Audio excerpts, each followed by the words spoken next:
గోయిందా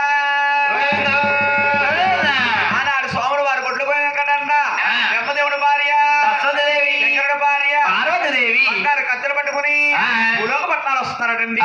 భూలోక పట్నాలు వచ్చేస్తామేమన్నా స్వామి వెంకటరమణంట దశమి నాడు ఏకాదశమి నాడు వారితే శనివారం అనగా స్వామి జన్మ అవుతాడు. పోయిందో